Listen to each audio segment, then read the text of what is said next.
شاعری سے شروع کیا, اس کے بعد ہم اس کو منیمائز کرتے کرتے اصناف پہ لے آئے, اب ہم اس کو مزید منیمائز کر رہے ہیں اور ایک شاعر پہ لے آئے. ٹھیک ہے, اب اس شاعر کے مطالعے سے آپ شروع کرتے ہیں. مثلا میں کہتا ہوں کہ جی مجھے امیر خسرو کے مطالعے سے بات شروع کرنی ہے, تو میں یہ ایک آپ لوگوں کے سامنے شیئر کر رہا ہوں, اس کو آپ دیکھیں. جی اسکرین سب کو واضح نظر آ رہی ہے؟ اوکے, اب آپ سب لوگ اس پہ غور کریں. سب سے پہلے امیر خسرو ہیں تو ان کا کوئی بھی شاعر ہے, آپ اس وقت یہ نہ سمجھیں کہ بھئی میں صرف امیر خسرو کی بات کر رہا ہوں. چونکہ میں نے کہا کہ میں منیمائز کرتے کرتے ایک شاعر تک آ گیا ہوں, تو میں یہاں سے اپنی تیاری کا آغاز کرتا ہوں. تو سب سے پہلے میرے ذہن میں ایک نام ہے جی امیر خسرو, تو مجھے پتا ہونا چاہیے کہ اس کا اصل نام کیا ہے. آپ سے نیچے 2-3 آپ کو 4 آپشن دے دیے جاتے ہیں کہ جی ان کا اصل نام ابو تراب ہے, ابو الحسن ہے, ٹھیک ہے, ابو طالب ہے, کیا نام ہے, ٹھیک ہے, ابو رزاق ہے, کیا نام ہے ان کا. تو آپ کو اس شاعر کا, یعنی بالکل ہم آبجیکٹیو اپروچ سے چل رہے ہیں, ہم امیر خسرو کے بارے میں تفصیل سے پڑھنے کی طرف نہیں جا رہے. تو سب سے پہلے کہ جی اس کا اصل نام آپ کو پتا ہو. پھر یہ شاعر, اس کی تاریخ پیدائش بھی لکھی ہوئی ہے, اس کی تاریخ وفات بھی آپ کے سامنے لکھی ہوئی ہے. اب یہ تواریخ عام طور پر یاد نہیں ہوتی, اور مجھے لگتا ہے کہ پوچھا بھی کم ہی جاتا ہے ان تواریخ کے حوالے سے کہ بھئی آپ سے پوچھا جائے کہ امیر خسرو کی تاریخ پیدائش بتائیں, اور وہ آپ کو پتا ہونا چاہیے کہ 1253 ہے. لیکن عام طور پہ کیسے سوال کیا جاتا ہے, اس طرح کے جو شعرا ہوتے ہیں, مثلا غالب کی تو تاریخ پیدائش پوچھی جا سکتی ہے, کل بھی میں نے بتایا آپ کو کہ میر کی تو پوچھی جا سکتی ہے, لیکن امیر خسرو کی سب لوگوں کو یاد نہیں ہوتی, اور یہ بہت یعنی ایک طرح سے مشکل ہو جائے گا یہ سوال. تو اس سطح پر یہ سوال اتنا مشکل نہیں پوچھا جائے گا, لیکن یہ ضرور پوچھا جا سکتا ہے کہ امیر خسرو کس صدی عیسوی کے شاعر ہیں. امیر خسرو کس صدی عیسوی کے شاعر ہیں. اب آپ اگر غور کریں تو 1253 سے مراد ہے کہ 13ویں صدی عیسوی چل رہی ہے اس وقت, اور ان کی وفات ہو رہی ہے 14ویں صدی عیسوی. ان کی زندگی کا زیادہ حصہ 13ویں صدی عیسوی میں گزرا ہے, تو آپ 13ویں صدی عیسوی کا ان کو شاعر کہیں گے. پھر اسی طرح سے ایک جائے پیدائش اور جائے وفات, کم از کم جو مشہور شعراء ہیں ان کا پتہ ہونا چاہیے آپ کو کہ ان کی پیدا یہ کہاں ہوئے اور ان کی وفات کس شہر میں ہوئی ہے. پھر امیر خسرو جیسے معروف شاعر کی بات ہو رہی ہے تو اس کا زمانہ. اب آپ یہ سارے سوالات, میں نے آپ کو ایک بالکل پیٹرن بنا کے بتایا ہے اس وقت, یہ سارے سوالات آپ نے خود تیار کرنے ہیں. ہر شاعر کے بارے میں ہم روزانہ ایک لیکچر میں ایک شاعر کے بارے میں گفتگو نہیں کریں گے, ہم صرف اہم باتیں, اور آپ کو میں پیٹرن بتاؤں گا کہ کس پہ آپ نے تیاری کرنی ہے. اب آپ کا کام یہی ہے کہ اگلے 12 گھنٹے 14 گھنٹے, کل کا دن, آج کا دن, اب ہم غزل پہ بات کر رہے ہیں تو آپ غزل کی روایت کو دیں گے, اور میں آپ کو ایک پیٹرن سمجھا رہا ہوں, آپ اس پیٹرن سے آگے آئیں گے, اور آپ پھر میں بتاتا ہوں کچھ شعراء کے نام, ان کے حوالے سے بالکل اسی پیٹرن پہ آپ تیاری کریں گے. تو جائے پیدائش اور جائے وفات, اس کے بارے میں آپ کو کلیئر ہونا چاہیے. پھر ہے زمانہ. امیر خسرو کے بارے میں عام طور پر پوچھا جاتا ہے کہ انہوں نے کس خاندان کے ساتھ, کس حکمران خاندان کے ساتھ زیادہ وقت گزارا, یا کن بادشاہوں کے دربار میں زیادہ انہوں نے وقت گزارا. تو اس میں یہ 3 خاندان لکھے ہوئے ہیں, خاندان غلامہ ہے, خلجی ہے, تغلق ہے. لیکن ان کا جو زیادہ عرصہ گزرا وہ خلجی بادشاہوں کے ساتھ گزرا, ان کے دربار میں انہوں نے زیادہ وقت گزارا, اور انہی کے دربار میں رہتے ہوئے تواریخ بھی لکھی اس دور میں, اور شاعری بھی انہوں نے اسی دور میں کی. پھر ہے کہ انہیں کوئی خطاب جس کی بنیاد پہ وہ مشہور ہوں, تو وہ اس طرح کا سوال بھی آ جاتا ہے پیپر میں کہ جی آپ سے ڈائریکٹ خطاب پوچھ لیا جائے کہ طوطی ہند کا خطاب کس شاعر کو ملا, تو امیر خسرو ہے. پھر امیر خسرو کے حوالے سے پوچھا جا سکتا ہے کہ بھئی صوفیاء میں ان کو سب سے زیادہ عقیدت کس سے تھی, تو خواجہ نظام الدین اولیاء سے ان کی عقیدت تھی, اور وہ پھر دہلی میں ان کے دربار کے قریب ہی ان کی وفات اور ان کا دربار موجود ہے. پھر وجہ شہرت ان کی کیا ہے؟ تو شاعری ہے ظاہر ہے، لیکن اس کے ساتھ دوسرا بڑا حوالہ امیر خسرو کا موسیقی بھی ہے، ٹھیک ہے۔ پھر شاعری میں انہوں نے کن کن اصناف میں شاعری کی ہے؟ مثنوی میں بھی لکھی انہوں نے، دوہے بھی لکھے، قصیدے بھی لکھے، غزل بھی اور پہیلیاں بھی۔ مطلب آپ سے سوال پوچھ لیا جائے کہ درج ذیل میں سے کون سا شاعر ہے جنہوں نے مثنوی کے ساتھ ساتھ پہیلیاں بھی لکھی، تو نیچے آپ سے پوچھا جائے کہ امیر خسرو، میر تقی میر، قلی قطب شاہ اور مرزا غالب، تو آپ کو پتا ہونا چاہیے کہ یہ امیر خسرو ہیں جنہوں نے پہیلیاں لکھی ہیں۔ تو یہ بالکل اس طرح کا سوال۔ پھر کوئی مشہور شعر ان کا جو ان کا ہے یا نہیں ہے، اس پہ تو ظاہر ہے تحقیق چلتی رہتی ہے وقت کے ساتھ ساتھ، لیکن بہرحال ان سے منسوب ہے۔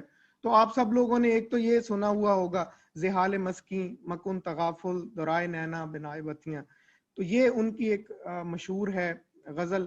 پھر فارسی ان کی غزل جو ہے کہ گر فردوس بر روئے زمیں است، ہمی استو ہمی استو ہمی است، یہ بھی ان کی مشہور ایک طرح سے شعری ٹکڑا ہے۔ آپ کہیں بھی آ جاتا ہے سوال تو آپ کو پتا ہونا چاہیے۔ پھر نیچے ان کی مثنویوں کے نام مختلف دیے ہوئے ہیں، تو آپ اسی طرح سے جب کسی بھی شاعر کے بارے میں آپ مثلا میر کے بارے میں بھی آپ تیار کر رہے ہیں سوال، تو میر کی جو مشہور مثنویاں ہیں ان کے نام آپ کو اس طرح سے پتا ہونے چاہیے۔